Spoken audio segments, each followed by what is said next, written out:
નમસ્કાર, આપ જોઈ રહ્યા છો જેકેએસની ગુજરાતી વાત. રાધનપુર તાલુકાના મેમદાવાદ ગામ ખાતે પાટણ લોકસભા 3ના કોંગ્રેસના ઉમેદવાર ચંદનજી ઠાકોરનું ભવ્ય સ્વાગત કરાયું હતું. રાધનપુર વિધાનસભાના પૂર્વ ધારાસભ્ય રઘુભાઈ દેસાઈ અને કોંગ્રેસ પક્ષના ઉમેદવાર ચંદનજી ઠાકોરનું ઘોડા પર બેસાડી ગામના લોકો દ્વારા ભવ્ય સ્વાગત કરવામાં આવ્યું હતું. મોટી સંખ્યામાં ગામના લોકો મોટી સંખ્યામાં ઉપસ્થિત રહ્યા હતા. પાટણ લોકસભા 3ના કોંગ્રેસના ઉમેદવાર ચંદનજી ઠાકોરનું રાધનપુર તાલુકાના મેમદાવાદ ગામ ખાતે ભવ્ય સ્વાગત કરાયું હતું. જેકેએસની ગુજરાતી સાથે મનુ ઠાકર, રાધનપુર.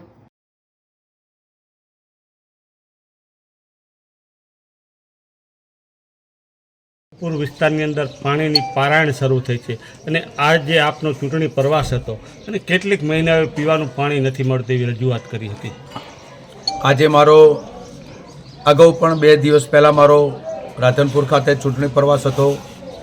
આજે પણ ફરી મારો રાધનપુર ખાતે ચૂંટણી પ્રવાસ શરૂ કર્યો. આજે સવારે 2-4 ગામો તાલુકા ડેલિકેટ ડિસ્ટ્રિક્ટની મેં સીટ લીધી. એમાં ફાળિયા ગામનો પણ આજે ચૂંટણી પ્રવાસ હતો.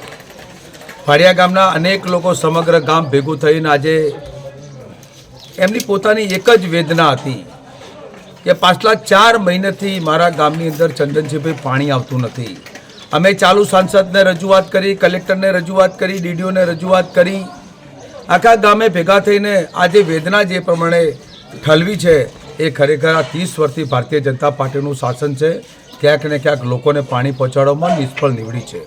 આજે ચૂંટણી આવી એટલે વાયદા પરોપની રાજનીતિ કરે છે. આજે કેનાલનું પાણી, કેનાલ જાય છે, કેનાલનું પાણી રાધનપુરના શેવાડાના માનવી સુધી પહોંચાડી શક્યા નથી. જે કેનાલો કરી એ તૂટવાની અણી પર રોજબરોજ તૂટે. એક ગામમાં તો 13 વર્ષથી પાણીની કેનાલ બનાવી છે પણ હજુ સુધી પાણી નાખવામાં નથી આવ્યું. સંપ બનાવ્યો 137 કરોડ રૂપિયાના ખર્ચે. શોભાના ગાંઠિયા જેવો સંપ આજે ઊભો છે, ડેમેજ થઈ ગયો છે. આ વિસ્તાર બિલકુલ ખોબે વહુડે રોઈ રહ્યો છે. આ વિસ્તારની બહેન દીકરી પણ આજે આવા ધગધગતા તાપની અંદર, તમે જુઓ એનો વિડીયો, એ ધગધગતા તાપની અંદર જે પ્રમાણે પાણી ઉપાડીને જે લાવે છે એ ખરેખર મને ખુદને દર્દ થાય છે કે આવી સરકાર તો એના કરતાં ના હોય એ સારી. મોટા વાતોના બળગા ફૂંકવાવાળી, નળ સે જળની પાણીની વાત કરવાવાળી, વિધાનસભાના ફ્લોરની અંદર વાહવાહી કરવાવાળી બધા જ નેતાઓ એમ કહે છે કે અમે સમગ્ર ગુજરાતમાં પાણી પાડ્યું અને ઠરાવો પસાર કરવામાં આવે નળથી જળ. તો મારા રાધનપુરને કેમ પાણી નહીં? કેટલાય વર્ષોથી પાણી, ધરોઈ ડેમનું પાણી તમે સાબરમતીમાં નાખી દો છો, કચ્છ મોકલી દો છો, તો મારા રાધનપુરને કેમ નહીં? પ્રજા બિલકુલ ત્રાસીજી છે. પ્રજા પોકારી ગઈ છે, ત્રાસ પોકારી ગઈ છે, પાણીનો ત્રાસ પોકારી ગઈ છે. એટલે મારું આ જે હું વેદના જે સમજો છું એટલે આ ખરેખર દયનીય વેદનાઓ છે. આપ પણ આપને વિનંતી કરું છું કે આપ આ ટીવી મીડિયાના માધ્યમથી લોકો સુધી સંદેશો પહોંચાડજો. અને આ ચૂંટણી આવી છે, આ ચૂંટણીનો જવાબ 7મી તારીખે ખરેખર આપવો જોઈએ. હું આ વિસ્તારનું પાણી લાવવા માટે અર્થાત પ્રયત્નો કરીશ.